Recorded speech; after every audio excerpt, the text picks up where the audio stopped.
Hi everyone, my name is Alid, as Dawn has just said. I run a company called Alid Price Productions, which first started back in 2013.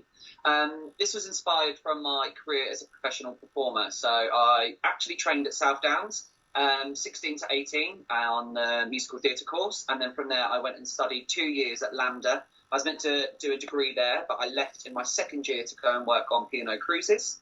And then have spent 10 years now. Oh, I'm really old. 11 years actually as a professional performer and as a creative arts producer in the industry. So Alid Price Productions is a company that creates community and corporate entertainment. We produce our own shows and tours, children's theatre, and pretty much everything that kind of goes along with that. And we are based here in Portsmouth, and we have established a working relationship with Dawn for this course particularly last year in 2019. 2020? No, 2019. Why are you tricking me? Thank you. Sorry, we're terrible. We are best friends, so we're going to keep doing that. In 2019, we were in contact with Havant and South Downs College through Carmen Claire Flynn, who was the producer at Festival of Christmas at Portsmouth Historic Dockyard, and we were hired to do the entertainment.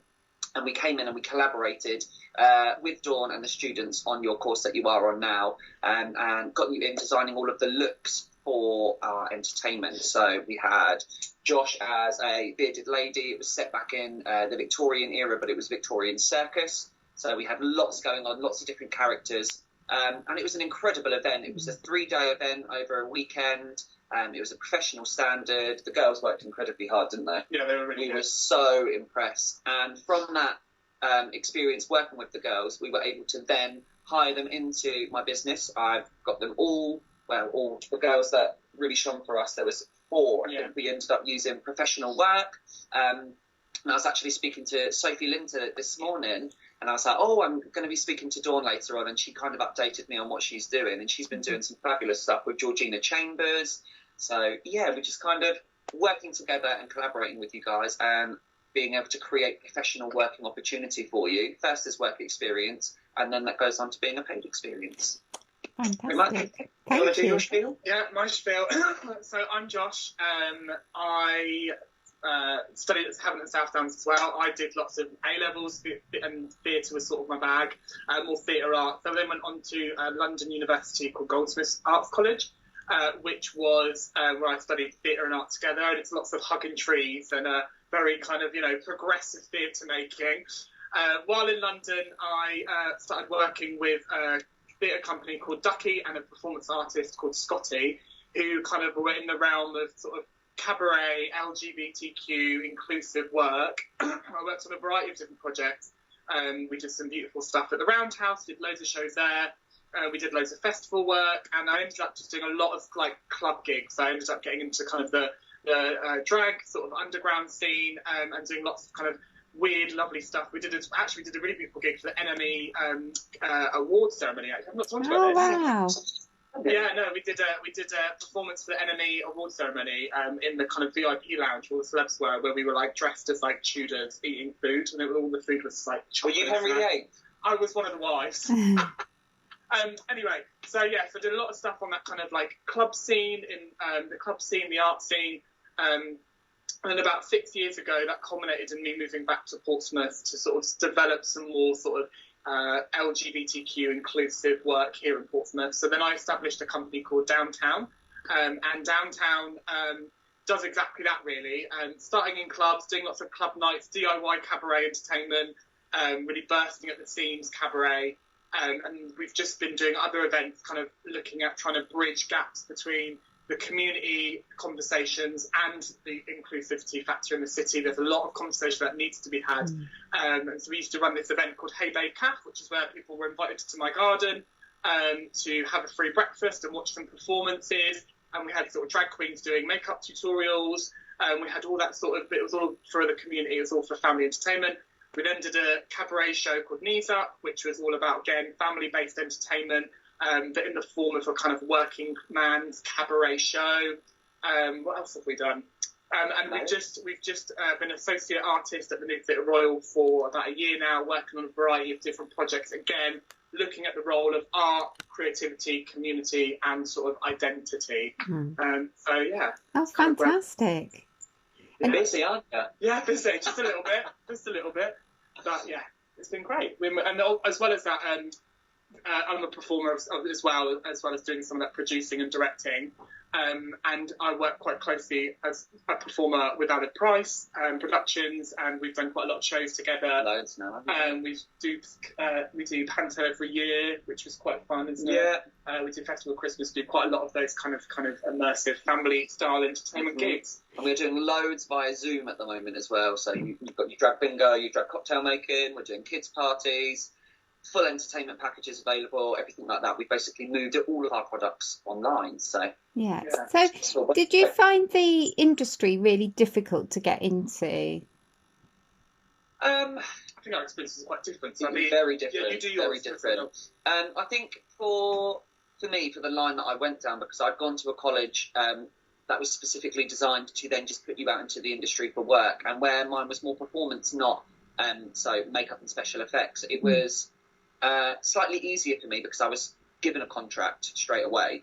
And then from there, it just kind of snowballed. If you keep your professionalism and you get a good reputation, you will get work, essentially, in what you're doing. And as long as you keep that professionalism, it's a transferable thing, isn't it, for any career? Yeah.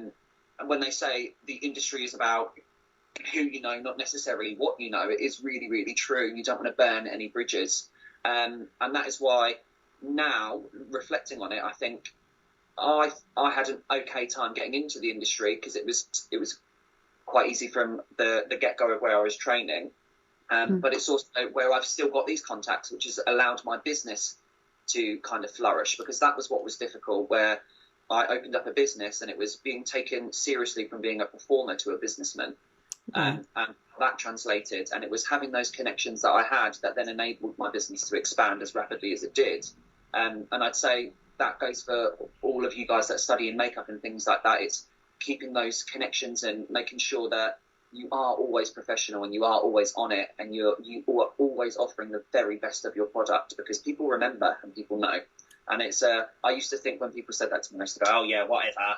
But it is the truth. It's like, okay, so they remember me from 10 years ago. Thank goodness that I did a good job then. Yeah. I think for me it's a bit more different, because I came from a background where I didn't know what I was doing, so I studied A-levels. I wanted to have a go at everything. I sort of stumbled into arts university knowing that art was kind of something that was really important to me. It's being able to express my creativity was all I knew was paramount to what I needed to do with my life. So I then did this theatre degree, and even after then, everything seemed to be a little bit of a stumble.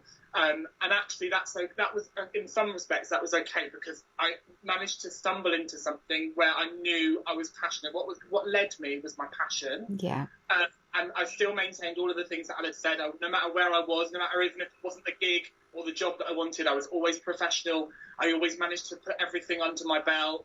I always took every opportunity that came, regardless of what that was, because I tried everything. And then sense of who I was and what I was about, and that level of expressive creativity that I knew was core to who I was, is now what's led me doing all the amazing things that I've done. So my path has definitely been unconventional. I think doing lots of clubs, doing lots of stuff, working in clubs and nightclubs, and doing all the stuff in community, and all of the different strings I've got to my bow is unconventional, but I put all myself into it. I work really hard at all of those things. So instead of getting into the industry, I made the industry work for me. I knew that a more conventional route, like going to drama school, doing all that sort of getting contracts, doing auditions, that sort of thing wasn't going to work for me. But it might not work for you, but that doesn't mean that you can't find a way to be able into the industry that is where you can feel that you're in control of that. And I was always relatively in control of what I was doing, because, like I said, I was passionate enough to be led by my creativity to always make sure that I was delivering a product that I knew that was going to be part of who I was, but also what the client or whatever situation I was that was needed. So I feel really privileged to be in a situation where all that hard work that I've done over the last 11 years has paid off. Yeah. Absolutely. Fantastic. Because everything I wanted to do, I'm doing. So, just something to add to that as well. I think when you think of the creative industry in whichever aspect that you are going into it, we think of it as like a solid movement. But what people forget is that the industry is so interchangeable. So you can make of it what you will. So like you've said with your career, and especially for me, for my business, I'm always evolving, always adapting, because there's always like a new trend coming in, or there's something that people have forgotten that worked 10 years ago. How can we reinvent that? It's an industry of reinvention, of collaboration, of, creation. And that's you are only bound by your own limitations. If you've got limiting beliefs, you will limit what you can do. Once you shed those and you find who you are and you find your creative path, once you get rid of those limiting beliefs, you can soar. You can do whatever you want to do, because you've got the confidence in what you are doing. And I think it's that self-belief that leads you to believe in your product. And I think that's so important for an industry that's so difficult. Oh, yeah, brilliant. and I think that there is a key there, in the sense of, like, you're looking at theatrical makeup, you're doing all that work in this environment. Actually, what skills have you learned in this environment that you can transfer into every aspect of who you are, in terms of what you produce creatively, what you do with work? Like, don't see this just as a course to do something that you go, oh, I'm going to end up doing makeup. Use this as a real way to explode your creativity and to really start to think about ways that you can promote what your vision is. And you don't even need to necessarily have a really kind of succinct idea or really clear idea of what that vision is. But every time you do a piece of work, put your all into it and put you into that piece of work. That is what is super important. And that is what I find when I'm collaborating with, because I spend a lot of time collaborating with set designers, lighting designers, artists, makeup and hair. And actually, what I really look at is those artists that are able to put themselves into a product, because that's when the beauty is. That's when that creativity matches and collaborates and glues. And those are the people that I want to work with, because I don't just want you to respond to something that I'm asking you to do. I want you to respond to it in the way that you would respond to it. Mm-hmm. And that is really, that was going to be my question to you. What are you looking for in a makeup artist when you recruit? What are you looking for? Again, I think I was quite correct. Yeah, because I work product based. I always have an idea. However, I am not a makeup artist. I know if something looks good, and I know if something looks kind of like what I'm going for, but I need someone that can show me their ideas, me sign off on them, and then create that and bring it to life, and they can have their own artistic flair, as long as it's cohesive to the product, to the brief. So with me, there's a lot of creative freedom in some aspects, but it does still need to be relatively regimented into what I'm looking for specifically, because I need to be able to sell it. So when you're selling something, it's kind of, you have to tick boxes of what is marketable, which is something that I'm always aware of, something that I'm always thinking of, something that I'm always having to channel through my products. And I do, when I'm really creating, so we are producing something which we're going to talk about in a bit to you guys, that I am allowing complete creative freedom over. So I'm letting go of those reins as much as I'm allowed to, as much as I'm willing to let myself, which is going to be something that is both exciting and nerve-wracking for me. And I'm looking for artists that can kind of get on board with that and not come up short, who have the same ideas, the same imagination, the same kind of theatrical want and need to completely have their statement pieces put on where many people are going to view them. Yeah, that's what I'm looking for, really. I work a little bit differently. So what I tend to find, and again, these two things are really quite interesting how different they are, but how you tend to find that. I work on the basis of I'm hiring an artist. So I work a lot more with the idea of what someone's vision is, and if there's a match in that vision. So the brief might be more abstract, but we work through a process to be able to get to something which cements something that's you, that commits to the vision, and also feeds into the rest of the creative team. So there's a lot more levels of experimentation there. There's a lot more play. We look at things in a lot more of that kind of like, so we'll probably spend like some time talking about colours, for example, with a lighting designer, with a set designer, about the relationship of colour. And then that's for you as your kind of creative brain to go back and use some of that stuff that we've spoken about to design your own brief, to design your own sort of palettes of what that would look like. And it's that level of kind of intrigue and integrity. I think that creative integrity, I think that I tend to look for, because actually the work that I do doesn't necessarily have to fit a brief, doesn't have necessarily the client base like that, like Alid does. I do a thing where I create the work, and the people that respond to it respond to the work. So it's kind of, we're the catalysts as the artists to then get response from, where the Alid's is more like, you've got the clients that you need to respond to. So they're just sort of two separate ways of working, but actually both are just as valid. Yeah, both are just as valid. I think people do take kind of like that career path, don't they? You'll often find some makeup artists will work a lot in my sector, and they may not cross over into Josh's sector, while others might work heavily in Josh's sector and may not cross over. It's really where you find that creative kind of creative place that you work best in. But it's good to explore each of these. Is your strength, identifying your strengths and weaknesses, is your strength better at having a brief, knowing exactly what you've got to work to and producing that, or is your strength being able to be completely let free and design something that is going to completely catch someone's eye? Both of these kind of side of things as well have their pros and cons. You know, if you have a brief, what happens if you fail the brief? You know, you've got to really know what you're on, really know how you're going to achieve that. You've got to have the correct understanding with your client. So if I'm the booker and I say, I want this to match this outfit and it's got to be these colours, and you come to me and you painted, I don't know, something completely abstract and completely different from what I'm looking for, as much as I'm going to appreciate your art, I can't use that for my client.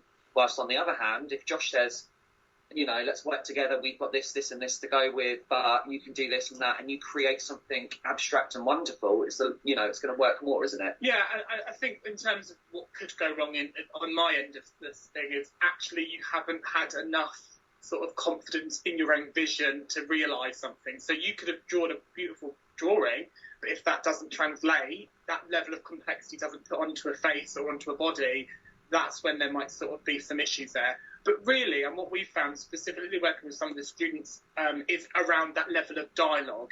Feel free to always have, that's the commonality between the two ways that we're working, is making sure you're having those conversations. If you're unsure, don't go out without asking questions. That's what it's here for. That's what we are here for as professionals, is to answer those questions to help you in your journey to being more creatively having more creative integrity and more creative confidence. Brilliant. Yeah, thank you. Just another question in your line. Have you ever had a real setback that's made you think twice about your career? Often. Yeah, because sorry, can I answer this one first? Yeah. Actually, that was the word that popped into my head. Because I think the thing is you've got to remember that any level of creative journey isn't mapped out for us. So we need to understand, we need to detach ourselves from shows like Glow Up, Drag Race, competition reality shows. We need to take ourselves out of that, because that is only a minute group of people that have such a direct channel from one point to another point. Actually, the ability to have the resilience, the ability to bounce back from setbacks, gigs that you didn't get, opportunities that you missed, looking at your peers and seeing that they're comparing yourself to your peers, there is no point doing that, because that's going to be the stuff that holds you back. You need to remember that you are the solo entity and that you have the right to have yourself in that arena. We talk about quite a lot this idea of the arena, and how we on social media is obviously a massive thing. So feeling, and if you've put a picture of yourself on social media with some of your skills and you don't get some positive feedback from the public because you get trolled or whatever, you've got to remember that you're the person in the arena, you're the gladiator fighting in the middle of that arena, and everyone else is just watching and throwing tomatoes. They can't have an opinion until they're fighting in your arena, and until then, you only allowed the heed of those people that are actually fighting. But it's hard to do that, and it's something that constantly we get faced with all the time. There's so many times where I've turned around and gone, right, that's it, I'm done. Yeah, I know. I can't do this anymore. I can't do this anymore. And that's always probably going to be there. No matter what level of success you hit, it's always going to be there. But, conviction and commitment is kind of the key, I think, in those sorts of things. I think you're right there as well. I've always kind of worked in scaling things back sometimes. If I felt a real knock, and I'm like, oh gosh, maybe this isn't right for me. I need to center myself. I need to come back to my whys. Why did I start this business? Why do I do what I do? And it's really good to identify your whys. And it sounds really like obnoxious sometimes, but I've got like a little list of my whys written down. Why is this for me? Why am I doing this? And then it's your whats. What am I hoping to achieve? What am I wanting to go for this? And then the where. Where am I going to go? All of these, like your 4 W's or whatever you want to call them, and they're so important. And I really focus a lot of my time on is limiting beliefs. I touched on them before. I limit myself. No one else limits me. Some people might say you can't do this, you can't do that. They don't know me. I know me. I know what I'm capable of, and I know that if I say I'm going to do something, I'm going to go and do it. But I also know that if I tell myself I can't do something, then I won't do it. And that is a limiting belief. It's the same as if you tell a load of people that you're clumsy, then you'll be clumsy. But the moment you stop telling people you're clumsy and actually you center yourself, you start to realise, oh yeah, I might have knocked a vase over 3 weeks ago, but in 3 weeks I've not, it's all about what you believe about yourself will come out and is a reflection of what you then feel about what you're working on or feel about where you're going and things like that. So it's really important to check in with you, constantly check in with you. If you're feeling rubbish, try and decompartmentalize that and kind of pull it apart. It goes into mental health as well. You've got to really like focus on these kind of these ways to work and understand yourself. And I think when you get lost in yourself, you can sometimes lose those aims and lose those whys, and it can be quite debilitating, quite scary sometimes, because when you lose a sense of yourself, which I think I definitely did in my mid-20s, it was kind of like Groundhog Day. I just kept repeating the same stuff because I just was so lost. And it wasn't until someone said to me, like, you're kind of slipping. Like, it's not what we expect. It was a client that I'd worked with quite a lot, and it really shook me. And it was a big contract. I was creating and designing shows for an abroad agent, and these contracts for each show were like £250,000. And I was just churning out material after material, but then I just kind of lost who I was in that process. I didn't let my creativity come out because I was just hitting demands constantly. And I really had to kind of take a step back and assess and like soul search. And I'm always doing it with you, aren't I? I always come to you and I'm like, I'm feeling this. I need to talk about this. Because it blocks your creativity flow so quickly, and you can't continue in a creative industry when you're struggling with being blocked off. I think you really need to be able to assess that and kind of like clear those creativity channels. Yeah, it's interesting you said that about that you share ideas, because I found when I was in industry that if you shared an idea, somebody might steal it. But actually it's really important to do that, because do you not think that it is important to share those ideas to ensure that you're on the right track, or do you think you should keep it all to yourself? I think there's a couple of things in there. I think that when we come to creativity, we feel like it's super precious. We feel like it's a bit of a Fabergé egg, don't we? That we can't share that level of creativity with anyone else because we feel like they're going to steal that idea, they're going to critique it. But actually, creative confidence is about the ability to go, this is my egg. What do you think of my egg? And actually, and by doing that, you're also allowing yourself to allow some levels of critique and criticism, because it's not there. If you find the right network of artist support, you're not going to find people that are critiquing you to make your product worse. You're finding them to kind of support you and help raise you because everyone else is in the same boat. So I think, there's a couple of things, isn't there? There's like, allow for criticism and allow for that interaction, but don't put yourself up for comparison. I think, you've got to take from those situations as you will. Don't compare yourself to others. Don't be precious about your ideas. It's about how we feel about creativity, because creativity is such an extension of ourselves, isn't it? So every time we put something out there, it's a form of our identity. So it's really vulnerable. When it's out there, it's vulnerable. But actually being able to understand that product that you've produced doesn't define you. It's not about where you can stand. It's just about that moment in that time. If something didn't work, we brush our hands off together and we move on. There's been many times that I've been on a cabaret stage and people have thrown things or, booed off the stage and all that sort of stuff. And that's okay, because that's just the nature of the work, because everyone's drunk and everyone does do it anyway. But generally, I'm not going to allow that to be I'm not going to allow myself to be defined by that experience. And that doesn't define who I am as an individual because someone decided to boo me off the stage or didn't like the way that I looked. And I think it's important to remember that the arts are subjective. You are never going to please 100% of the people. Right. But if you feel good about what you did, and you can honestly say, I did my best, I put my heart and soul into it, and you know what? I missed the mark. They said I missed the mark. That is fine, because I put my heart and soul into that, and that's a product that I was proud to send out into the world. That's okay, because the next client comes along, you might absolutely know exactly what they're looking for. And just as long as you believe in your ability and what you've done, and you've honestly done your best with the brief that you've been given or with your creative freedom, then you can kind of take that as okay, so-and-so didn't like it, so-and-so did like it, you know. I'm proud of the work that I put out, and I've learned from that experience, and it's kind of staying true to yourself as you do it. So, yeah, you're going to get knocks, but you've got to kind of take them on the chin, brush yourself off, and get back to it.